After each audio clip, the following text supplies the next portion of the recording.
down the line, we will get that fight. That fight will still happen. Devin the Dream Haney, the richest in the city. Me. On what tip? Like, bro, it was like times where me, I was always around Shakur as an amateur and shit. So Shakur introduced me to Floyd, Devin Haney, all that type of shit. So there's a hell of times around Devin Haney and we 24 fitness, playing basketball, regular shit before niggas became celebrities type shit. Or just who we are today. And nigga never even looked me in my eyes. Nigga never showed me respect. Like nigga never. Shakur always like, yo, this nigga Keyshawn, this, that, third. He be like, for real? That nigga still a kid. Like, he just never gave me my respect. He sunned you. You know what I'm saying? So it's like, bitch ass nigga, you know goddamn well, nigga. What's the situation with you and Dev? Yeah, I never. Devin Haney has just fired back at Keyshawn Davis, and what originally looked like a routine call-out has suddenly exploded into one of the most talked-about storylines in boxing right now.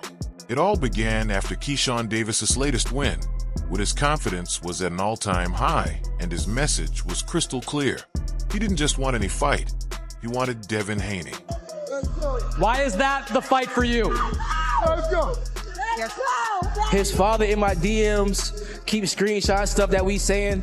I don't know what he's screenshotting it for, but Devin Haney definitely on my hit list, and we making that happen 2026. And the way he said it felt deliberate, calculated, and loud enough to demand a response. And that response came. Devin Haney didn't dodge it. He didn't downplay it. He didn't act like it wasn't worth his time. Instead, Haney made it crystal clear that he's open to the fight. And the tone said everything people needed to hear. This wasn't playful. This wasn't respectful admiration. This was a champion reminding the division that he's the one who decides who gets elevated next. I knew I would stop Devin Haney. I've been saying this, bro, before the Ryan fight, bro. He just don't got nothing for me. He got nothing for me. Like, you don't got no power. You got nothing for me to worry about. Like, what are you gonna do to stop me? Got you. And what I got coming with, you know what I'm saying? I feel like he don't got nothing to even stop me. His defense is not that good. I feel like I got better defense than him. I know he fought better opponents than me, so you know what I'm saying? So I gave him the benefit of the doubt. Yeah, for sure. But I just feel like I got better. And, you know, I actually know a person personally that his career changed. He was the top prospect doing great. He fought a guy with steroids and it changed his whole career. It changed how he talked. It changed everything. So us seeing Devin Haney doing all of this with a person that had 0.1 estrogen, and we all seen that Ryan Garcia was still in there getting tired. It's like, bro, I'm sorry. There's no other word to put this. You're a bitch. Excuse my language. That's how I feel. You're soft. You do not take your L's. You a person that been given everything all your life, a daddy's boy, making sure you've been straight all your life, and now you took your first loss. I feel like you don't even not take it. Granted, I wasn't in there fighting Ryan Garcia, but you asked me how I feel. You just took it always as suing and all that extra. And that's why this matchup has instantly taken on a life of its own. Stylistically, Devin Haney versus Keyshawn Davis is pure tension. Haney embodies control, discipline, and elite ring IQ. His jab, his movement, his ability to manage distance, and his skill at shutting down aggression have frustrated top fighters for years. Critics say he doesn't just beat opponents, he erodes their confidence round by round. But Keyshawn Davis brings something completely different: momentum, athleticism, fearlessness, and the belief that Haney's style only works if opponents respect it. Between a guy getting rocked and dropped on multiple occasions from a person that he was supposed to beat easily. Right. If you look at his boxing skill, you look at what he had done to Kambosos. Yes. I mean, he just boxed his face off. He looked fantastic in that fight. Last thing I'm gonna say about Keyshawn Davis. He called somebody out after the fight. Devin Haney. His father in my DMs keep screenshotting stuff that we saying. I don't know what he's screenshotting it for, but Devin Haney definitely on my hit list. If we make it that. Keyshawn Davis doesn't see Devin Haney as untouchable. He sees him as a problem that can be broken down with pressure, speed, and a willingness to take risks. And that belief is exactly what has boxing fans divided. Some analysts argue this fight would be a masterclass for Haney, claiming Davis is stepping up too quickly and would get slowed, neutralized, and picked apart over 12 rounds. They point to Haney's big fight experience, championship composure, and ability to force opponents to fight at his pace as overwhelming advantages. But others see this as the most dangerous version of a challenger Haney could face right now, citing Davis's aggression, confidence from recent wins, and his fearless approach in the ring. Caused him to not have as good punch resistance, and it also probably wasn't causing him to have as much power or explosiveness as he has. He showed tremendous power, tremendous punch resistance in that fight against Norman, and for him to do that means that the weight was probably an issue.